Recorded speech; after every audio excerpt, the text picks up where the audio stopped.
We're going to be reading from Acts 28, but before I read Acts 28, I want to share with you what's happening in Acts 27. Acts 27, Paul has to surrender the Parabendes. They got to arrest him. So Paul says, I'm going to surrender, but I want to surrender to the Roman authority because I am a Roman citizen. Which means this, Jim, he could get a fair trial there. Now, he might get the death penalty there. But if this is what they decide to give him, then he knows he's getting a fair trial. These are his people.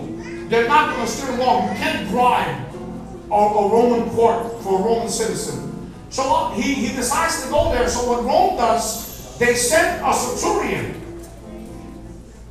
to go where he's at and to make sure he gets to Rome safe. So they decide to get on a boat or a ship.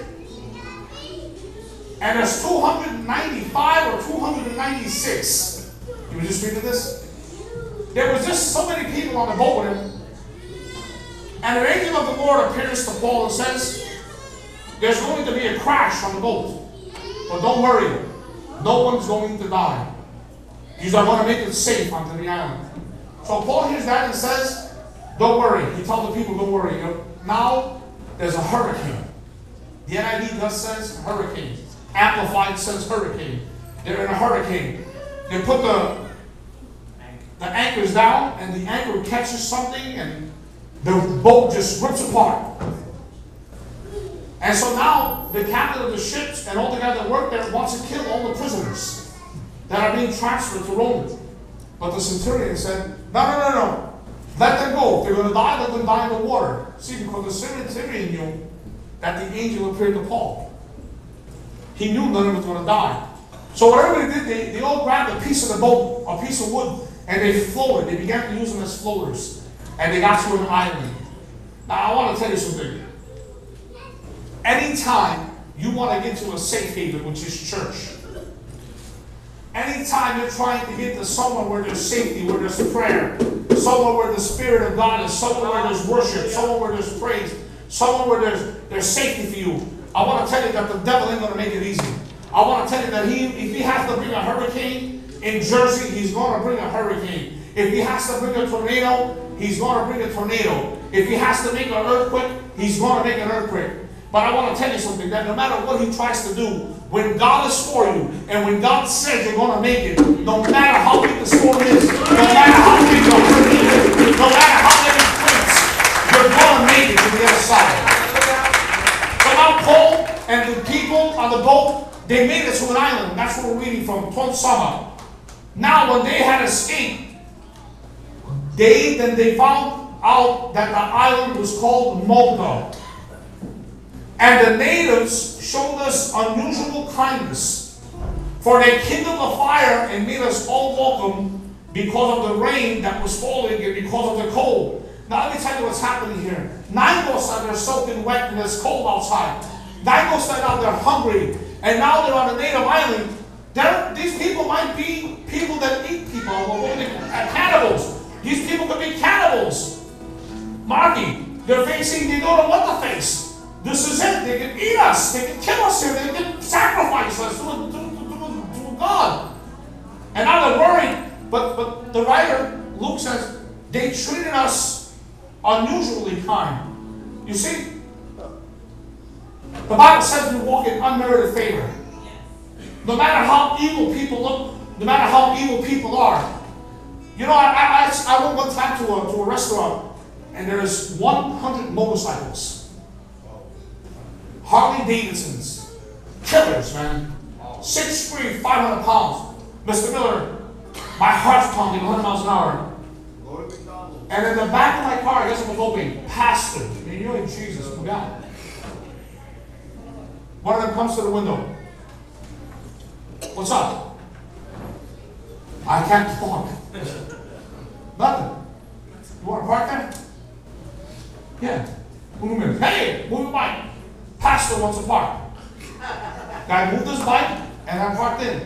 You see, God will make you find favor wherever you go. Wherever you go, no matter how rough it seems, God will always make you find favor wherever you're at. And that's what's happening here. So now he found favor. So let's continue. I want you guys to check this out.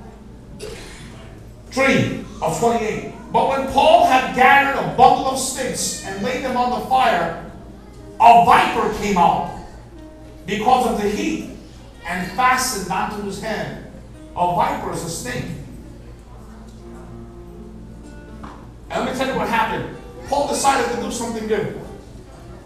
I'll help the neighbors. I'll put some wood on the fire to keep it going. He puts it on, boom, sock, a snake on his hand. Check this out. So when the neighbors saw the snake hanging from his hand, they said to one another, "No doubt this man is a murderer, whom though he has escaped the sea, yet justice does not allow him to live." This is what they're saying. Ah? A murderer. He thought he could escape. He thought he got away. He escaped the sea, but you're not going to get away with it. He's going to die anyways. Sometimes the world wants to tell you, you ain't going to get healed.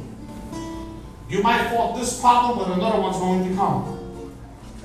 Somebody with me tonight? Amen. You might have paid the light bill, but the gas bill is going to be shut off. You might have paid your mortgage, but they're taking your car. See, this is what's going on here. But I want to tell you what the Bible says. The Bible says Paul just looked at the snake and shook it off into the fire. That went over your heads this time. He just shook it off. The snake fell right back into the fire. Let me tell you something tonight, what God has showed me. No matter what viper is trying to attack you, no matter what sickness is trying to jump on you, no matter what diagnosis is trying to come on you, no matter what the situation is, all you need to do is shake it off in the name of Jesus, and it has to fall. The Bible says they were waiting for him to drop dead right there on the spot. Anybody gets bit by that snake, immediately they die. Paul just shook it off when he began to just talk to them. He just began like nothing ever happened. You know why? Because God told him, you're going to make it to Rome. Amen. Hallelujah. You're going to make it to Rome. So Paul looked at the snake and said, you know what? If the water didn't kill me, if the hurricane didn't kill me, this little snake ain't going to kill me. Amen. He shook it off. Let me tell you something tonight. There's some things you need to shake off. There's some things I need to shake off. Amen. Somebody with me tonight in this church. No matter what it is tonight, there might be something in your life that needs to be shaken off. Something that's dangling. Something that's making people say, you see? High blood pressure, oh pastor. How do you like that? You old pastor, yes, tonight I'm shaking it off. Amen. Oh pastor, nervous. Oh, you old pastor, yes. I'm shaking it off. Who's ready tonight to shake off some stuff in here? Let me tell you something. Let me tell you something. The Bible says this in the book of Proverbs. When the thief is found stealing, he has to give it back, whatever he stole, 7 times more.